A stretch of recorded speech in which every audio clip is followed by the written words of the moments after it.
And I guess I need to explain the reason I'm here. You know, I don't really want to be here, but Ms. Dominique is going to talk after I'm done, and she has a phenomenal story.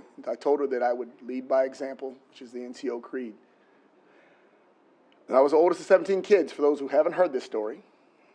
And I bounced around in orphanages and foster homes my entire childhood until about 9, when I was told that I was lucky because I was going to be adopted. The gentleman's name was Tom. He was a family man. He was married, kindergarten teacher, Cub Scout master, a youth minister, and yes, a pedophile. So from the age of about 9 to 15, I went from what was a difficult life to a downright hell. Because I'd never had a father before, so I had no idea what that kind of affection was. And things started small. You know, when you're peeing and somebody comes and pees beside you, it's not a real big deal. And when he reaches out to grab it and help you pee, you might know something is wrong. But by the time I was realizing something was wrong, it stopped being any pretenses of affection. It was all just a form of punishment. After the physical abuse will come the sexual abuse for the slightest mistake. I can't sit here and describe to you the pain of being beaten, sodomized, and molested for years. I don't want to close the door and make it so you can pretend it wasn't there, because I live with it every day. No need to provide gruesome details, because there's nothing I can say that's going to provide clarity for anyone who's not experienced this humiliation. But I can try to explain why this is important and why the civil suit may be necessary. So we'll start with damages. Because, you know, you can't subject a child to this kind of horror and expect them to not be scarred. The dehumanization, the victimization has an impact, and it's lasting. If you're a little man, growing up, you want to have your masculinity. There's only 2 ways to prove that: violence and womanizing. Thank God for the military, because the violent part I was able to get out of the way. Self-medication, do lots of drinking, and for me, adrenaline. Combat, fighting, volunteering for everything I could. In fact, it's beyond adrenaline rush. It was suicidal, but not really in that way, because I would never take my own life. But it was reckless enough because I wanted to die. At least my death would have value, since my life was worthless.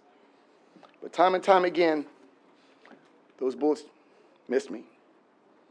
So I ended up, by 25, after all my attempts at dealing with my problems, disconnected. Because see, when people turn a blind eye towards you, pretend it's not happening, or the people that you really trusted, or that they put there for you to trust, violate everything, your very soul, you have to let it go. Trust becomes inimical to your existence. I've been married 3 times.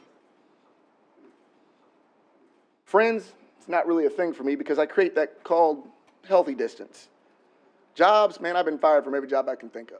I've lost rank so many times. I have an attitude phenomenal, out of this world.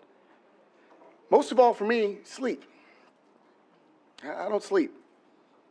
I sleep 2 or 3 hours a night if I'm lucky, because my mind doesn't want to go there, because if it relaxes, then the walls come down and the shields come down, and I'm left with just me.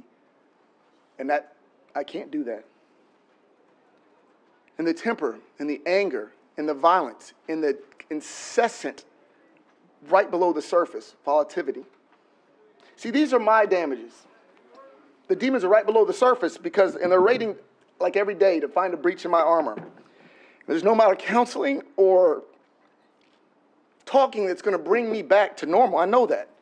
It's not going to undo what happened, because the scars, they run too deep, and the devastation is much too complete. And there are many more just like me, and many, many more much worse than I am. I know that when I think, I can't go on my reactions. I have to tell myself, is that what a normal person would do? Because I know what I do would not be normal. Every morning I get up, and it's the same routine for the last 25 years. I look at myself in the mirror, and I say whatever curse words come to mind about how crappy I look, and I look at all the scars on my face, my eyes, my head, where hair doesn't grow, and the deeper ones in my soul. I splash water on my face, and I say, you know what? Today's going to be a good day. See, I'm so used to plodding forward, I'm not smart enough to really give up. And in my mind, I keep waiting for that morning to come, to lead me out of the darkness. But I tell you, at this time, I don't think I would even recognize a sunny day if I saw it. This is not a poor me story. I'm not here for pity, because I really don't need it. I'm fine by myself. I've been by myself my whole life. I just wanted to put you in my shoes for a minute, just to a small degree, so you understand why this bill is important to some of us. While 25 is just not enough. Put a little face on the damage that the pedophiles caused because it's lasting. It's my fear that, again, this bill is going to die a quiet death. That the church is going to come in and say this is an attack on them and they can't afford it. I guess I'll still pay for it, though. Because I wasn't about a church for me. In fact, after this hearing, many of you may, look at me and think of me differently. This is not a proud moment in my life. It's quite embarrassing. But I told this young lady that I would lead by example and I would tell my story so she could tell hers. I know what I am inside. I deal with it every day, all the time. I try to contain it and control it, but it's there. And all I ask is you please don't continue to protect the monsters like the ones that created this monster.